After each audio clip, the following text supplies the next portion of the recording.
Hello friends, in continuation with the last lecture, uh, now we are going to talk about the dynamic characteristics. On the last lecture, we talked about the static characteristics of measuring devices in the instrumentation, right? So now let's say that when the instrument is trying to measure the some physical quantities and they are under the moving conditions, and then how its characters are important, or the what kind of the characters it possesses, and it has to be considered while performing the any kind of the experiment. What are the dynamic characteristics? Let's see. Uh, any measuring system, it consists of the transducer element, the signal conditioning element, and the data presentation element. We have already seen this in the first lecture itself, okay, at the beginning of the chapter, right? So it has a three major parts of the or the three major elements of the this measurement system, right? So it consists the transducer element, signal conditioning, and the data presentation elements. Now the performance of the instrument depends on how faithfully the system measures the desired input and the rejects the unwanted or the undesired input signal. Means how, yeah, easily or how well it measures the input and while rejecting the unwanted or the noise signals present at the input stage. So on that basis we will define that the whether the system is or its performance is good or the bad one. Okay, so this is what we can have the feedback on that instrument. The dynamic characteristics of measurement systems are influenced by the many components. The few of them are the time constraint, then the damping coefficients, and the natural frequency over which it is working, or the frequencies which are present in the nearby its environment. The dynamic inputs to the measuring instruments are they are the periodic one, they are transit, and the random as well. So periodic in the sense, after certain interval of the time, the measuring instrument will get the input signal, or else some are just like a unwanted signal which is coming and going. Okay, in the transit, that it can just come, just like blowing the horn while measuring the some audio signal, right? So this will give us the like a transit signal, okay, or the transit input signal we can have, and the unwanted signal will be there. So here these instruments means these dynamic inputs onto the measuring systems are like this, or as the randomly they are present, and when we are ourselves is moving, then there comes many random signals while measurements. So these inputs are of the harmonic or the non-harmonic in the nature. Now, the input and output of the different systems are defined in terms of the ordinary differential equation. See, input and output means we can have the some any input which is present at the primary sensing element. It can be represented in terms of the differential equation, or in the ordinary differential equation, and the output as well. So they are defined in terms of this ODEs, and its correlation we need to find out, and on that basis we can define its characteristics, right? So the systems are classified on the basis of this order of the ordinary differential equation, whether it is 0th order, first order, second order, so on and so forth, or nth order uh, differential equation gives us the its type of the systems. Okay, now let's say the first type, that is first order system. When we can consider that the given system is first order, the higher order one. Let's see, the relationship between the input and the output can be obtained by the mathematical model. Okay, this can be obtained by the mathematical model, and means how we can correlate the input and output. Obviously there is some mathematical formulation of the formulation or the formula which gives us the correlation between the output and the input, and that mathematical model will decides the order of the system. So the relation between the input and output signals of a thermistor or the thermocouple is written as, let's see how the relationship between the input and output for the case of the thermistor or the thermocouple is written. Okay, and how it is written? Okay, 1 plus tau d into E0 of t is equal to k times Ei of t. Let's see, we'll see the in details that how it is obtained one. Okay, here we can just try to rearrange the terms in such a way that we can have the output upon input, and there are some conditions over here that or the rearrangement gives us the k upon 1 plus 2 d on the if we take it on the what we can say, it is taken on the right hand side and this is taken on the left hand side, and we can get the this kind of the relation, that is output upon input is equal to k upon 1 plus 2d.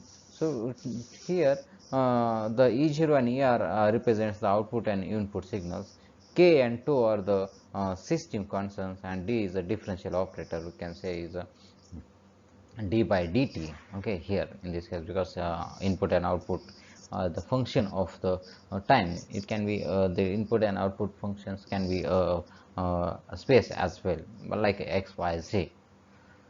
D is the operator of the first order, hence the this system is of the first order kind. Okay, D is operator because here is only one time D is there, so power of this is the 1, so we can consider this is a system.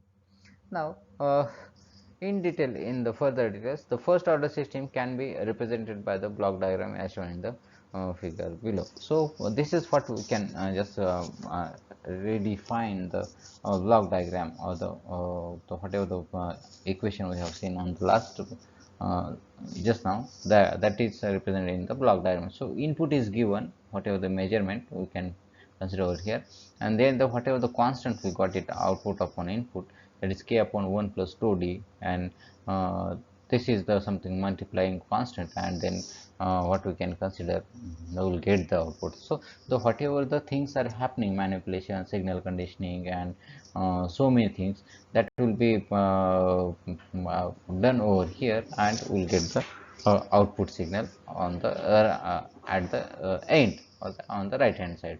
So E0 by Ei is equal to k by 1 plus tau into d. So this is the first order.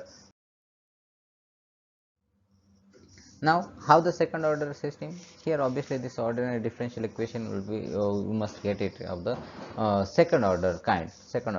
So the mathematical equation for the second order system can be written as 1 plus a d square plus b d plus c into output E0 of t is equal to k times Ei of t. So is proportional to the so the output is of the second order kind, and the input is of the same kind, with the some constant of multiplier, where a, b, c and k are the constants of the instruments. Means these constants depends upon the how the instrument is made, then related to its construction and working, and so on and so forth.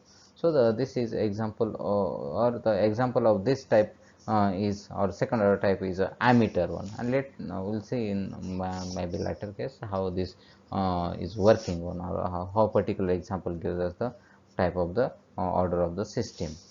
So the block diagram can be shown over like this: input Ei of t, then the whatever the constants are in the box, okay, and then we'll get the output, that is E0 of t. So this is a second order kind. A d k by a d square plus bd plus c is this what is a black box we can consider here. Now let's see the first order systems example one.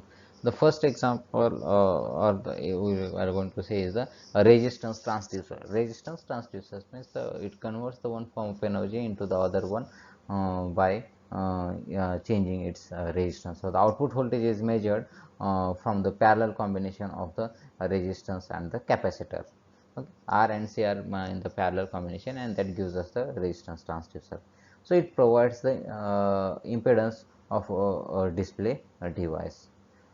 Let us consider the transducer used in the following circuit. So this is the circuit which we are going to see over here. So input is given over here, input voltage is applied here, the resistance Ri, input resistance, and the R and the C are they are in the parallel, and we can just try to consider the or measure the output on the right hand side, that is a V2. Okay, so this is the what we can say the circuit diagram for the resistance transducer. Okay, is the input resistance R and C are parallelly connected, and then the V2 on the right hand side voltage is measured. Both the input and output voltages, that is V1 and V2, are the functions of time. Using the potential divider theorem, what we can say, V2 by V1, V2 by V1, or else how much is the potential across that resistance or that impedance across this is nothing but the Z upon how much is the resistance across the total resistance in its series. So across the Z, how much is the resistance voltage, and that is output voltage we are measuring, and depends upon the how much voltage is applied. So here Z upon Ri plus Z, total resistance is Ri plus Z.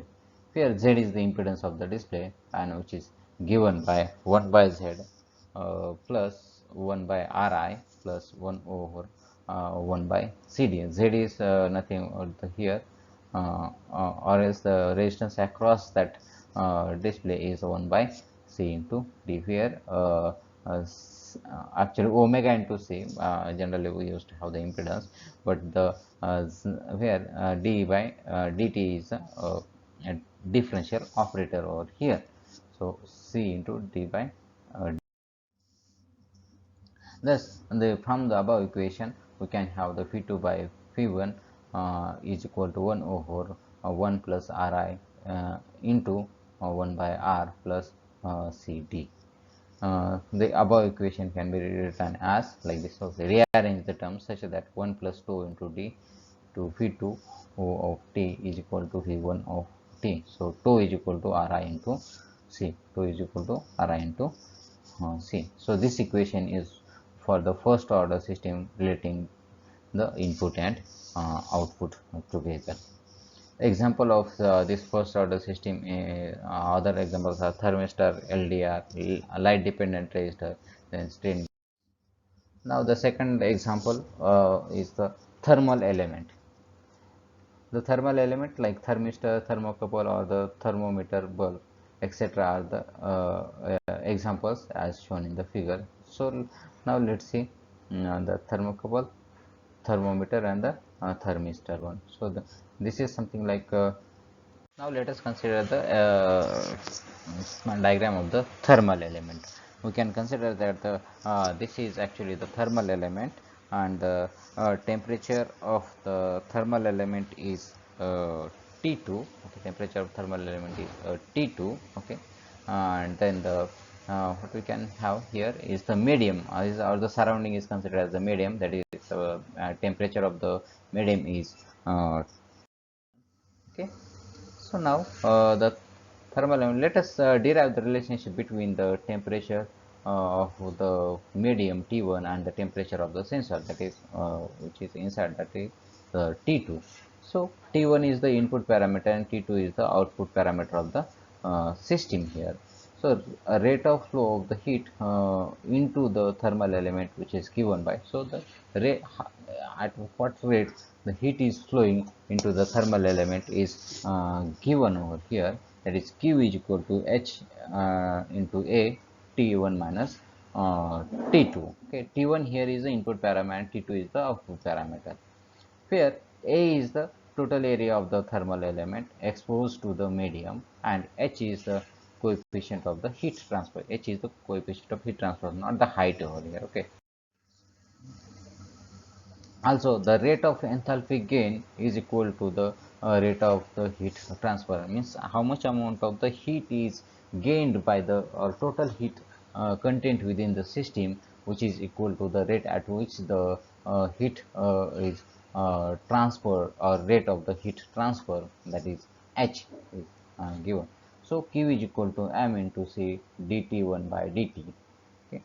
Here m is the mass of the thermal element and c is the specific heat of the material. Equating this above two equations, what we can get it, q is equal to h times a into t1 minus t2 is equal to m into c dt1 by d. So this is rearrange the term, that is tau into d, t1 plus t2 is equal to t1 of t, where tau is equal to mc by ha and d is equal to d by dt.